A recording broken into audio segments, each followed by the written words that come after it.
Ahmad Mansoor sir, आखिरी दो जो टॉपिक है उस पर अभी जो बात हुई है उसी से रिलेटेड ही मेरे ये क्वेश्चंस हैं।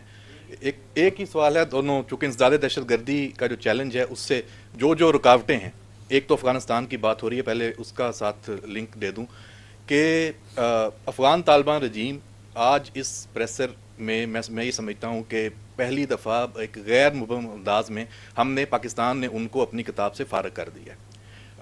हम नहीं मतलब उनकी जो उनकी पॉलिसीज़ हैं उनको हमने साइड पे किया है। और आपने जैसे कहा कि ये अफगानिस्तान के जो अवाम है ये उनका हक है वहाँ पे कोई फैसला हो। मेरा सवाल ये है कि अगर वहाँ पे कुछ ऐसी तब्दीली आती है तो हम अफगान तालिबान रजीम को फारग करने के उस अमल को हमायत करेंगे, ला ताल्लुक़ रहेंगे, पाकिस्तान की क्या उसकी पॉलिसी होगी। दूसरा सर, जो इंसदाद दहशतगर्दी के हवाले से हमारी जो एफर्ट्स हैं उसमें जो सबसे बड़ी रुकावट है वो इस वक्त बाकी 3 सूबों से हट के खैबर पख्तूनख्वा की जो हुकूमत है वो हमें नज़र आ रही है। आपने जो क्लिप्स भी सुनाए हैं वहाँ की जो लीडरशिप है, और वो तो मैं दूसरा लफ्ज़ इस्तेमाल नहीं करता, वो तो शागिर्द हैं, असल गुरु तो और हैं उनके। वज़ीर आला जो खैबर पख्तूनख्वा है उनका जिक्र आज थोड़ा कम हुआ है। तो क्या इस हवाले से आपने ये कहा कि हमारी जो वफाकी हुकूमत है सियासी अमल है, आपने तो सिर्फ निशानदही करनी है और वो कर देते हैं, एक नैरेटिव दे देते हैं, अमल तो सियासत ने करना है, वफाकी हुकूमत ने करना है, क्या वो भी तो देख रहे हैं? वो भी सबसे बड़ी रुकावट है। तो उस हवाले से कोई एक्शन की आपको उम्मीद है उनसे कि वो लेंगे? किस तरह के सूबे के हवाले से कि वहां पे जो ये रुकावटें हुकूमत कायम कर रही है, दे रही है, उसको हटाने के हवाले से कोई वहां पे कोई कोशिश हो सकती है? अच्छा, गवर्नर राज की आप कह लें बात हो सकती है। ठीक। अच्छा, ये देखें, बात ये है, ये सवाल मुझसे पहले भी हुआ था। मैंने आपको ये कहा था कि जो रियासत होती है, जो हुकूमत होती है, वही रियासत होती है ना, वो ऑल वाइज होती है। उसने पूरे मुल्क को लेकर चलना होता है।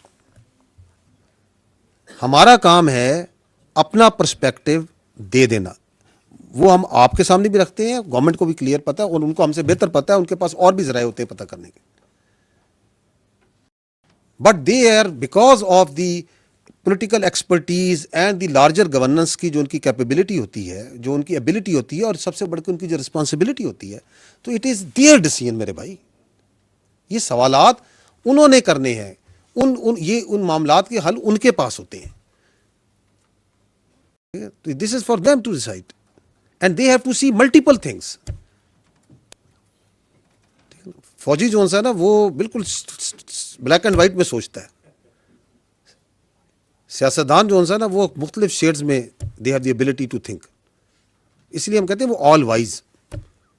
सो they know it better in the interest of the state. And let me assure you, let me tell you कि आपकी जो हुकूमत है, आपकी जो इस हुकूमत है, जो रियासत है, वो उसके साथ पाकिस्तान के बाकी जितने इदारे हैं वो मुकम्मल हमांगी और लॉक स्टेप में चल रहे हैं।